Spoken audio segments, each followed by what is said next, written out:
Kelajakda hali juda katta Qur'on musobaqalarida ishtirok etasizlar. Qur'on musobaqalarida juda birinchi navbatda qori o'zini erkin tutish kerak. Mana qorakalarimiz bir ozgina kayfiyatni ko'tarib, sizlarda o'sha erkin bemalol chiqib o'qinglar deyishdi. Darhol o'zgarish bo'ldi yaxshi tarafga. Shuning uchun oldlaringizga qo'yib qo'ygan suvni ochib ichishlaringiz mumkin. Musobaqalarda shunaqa tomoq quriydi, boshqa qiladi. Mana biz o'zimiz hozir ichib piyola choy ichdik.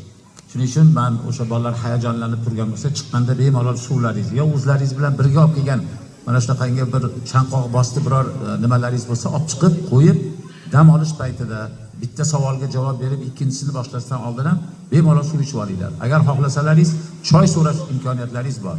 Qora choy, ko'k choy desalaringiz, quyib beradi.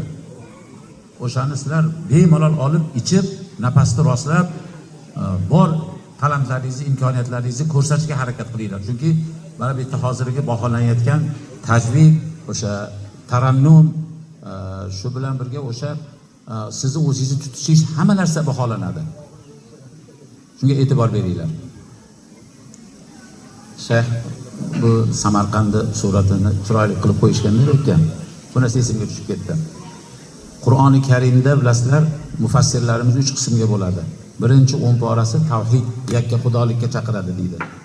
Ikkinchi 10 porasi o'tgan odam atodan tortib payg'ambarimizgacha bo'lgan payg'ambarlar zikr qilinadi. Uchinchi qismi shariat, din ahkomlari. Namoz, ro'za, zakot, haj, ota-onaning hurmati va hokazo. Siz bajarayotgan amallarimiz. Shu uchdan bir qismi Qur'onda anbiyolar tarixi va qorakan boshladilar, Hasanxon davom ettirdilar. Payg'ambarlar ichida eng ko'p zikr qilingan Hazrat Musa alayhissalom.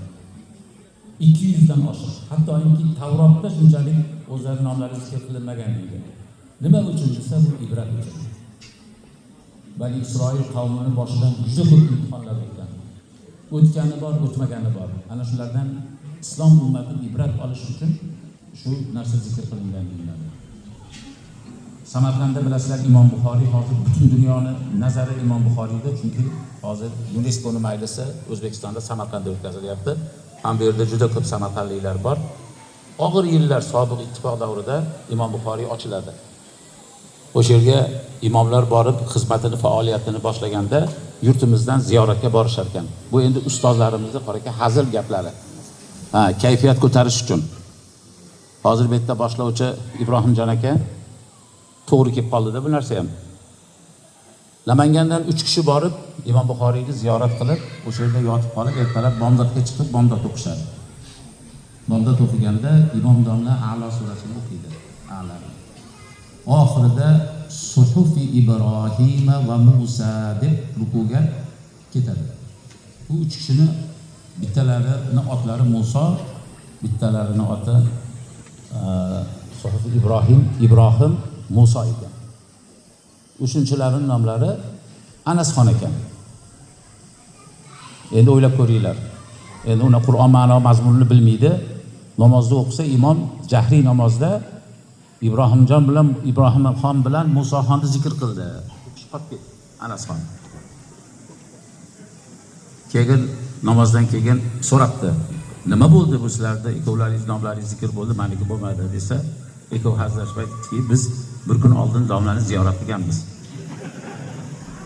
Domlani ziyorat qilib, bizni haqimizga duo qiling deb aytib qo'ydik. O'shan uchun zikr qildik desa, o'sha kuni yotib qolsa, kechasi Anasxon aka borib domlani topdi. Ikkovdan yashirib sheriklaridan. Endi men shu izlab bo'lmaydi, ikkitani o'rtada oldida. Shu ishni qildingiz, biz ham qolib ketmaylik deb turib ataganini berib duosini oldi. Desa, ertasi kuni domla yana bomdod namozida shu A'lo surasini o'qiyotganmishda Suhufi Ibrohim va Musa va Anasxona deb Allohu akbar.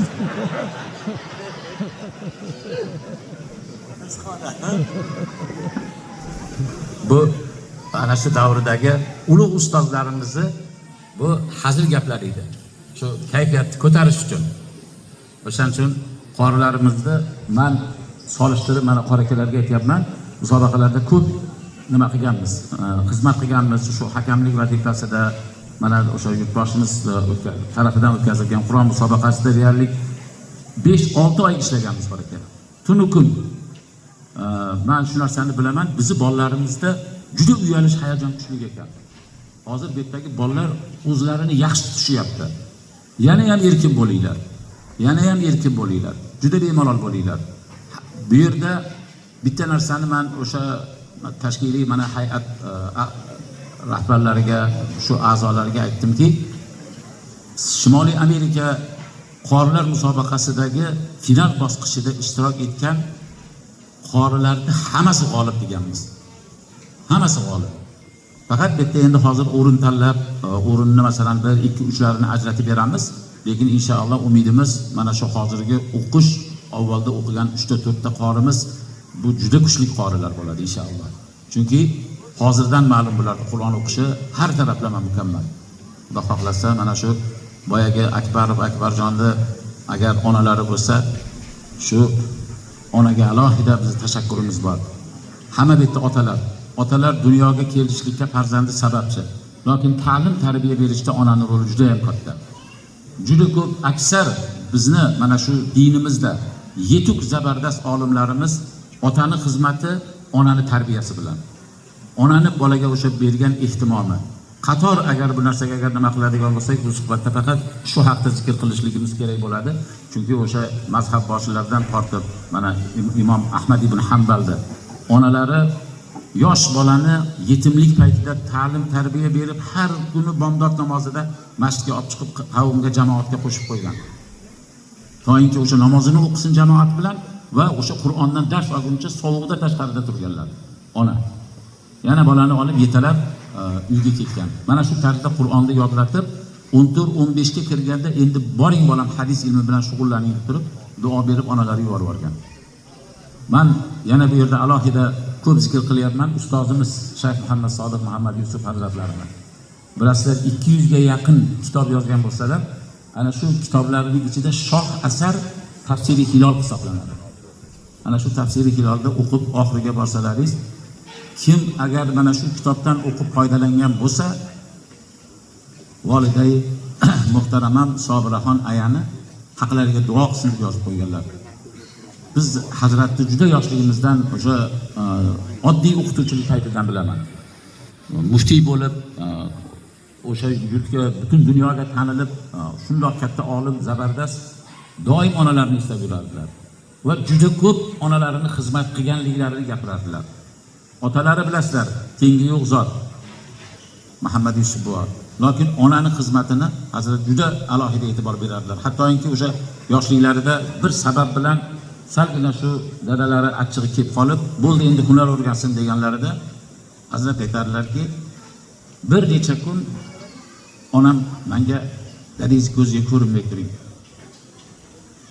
Ko'rinmay turing dadingiz ko'ziga deb turib, shu ota bilan bolani o'rtasini isloh qilib, keyin yana o'qishga qaytadan nima qilib turib, qiziqtirib olib kirib turib, meni o'qib olim bo'lishligimga onam xizmat qilganlar deb hazrat juda ko'p gapirardilar. Shuning uchun mana bu yerda hozir o'zimiz so'rab, tasodif nima qilib qoldik? Opa-singillarimiz o'tirishibdi.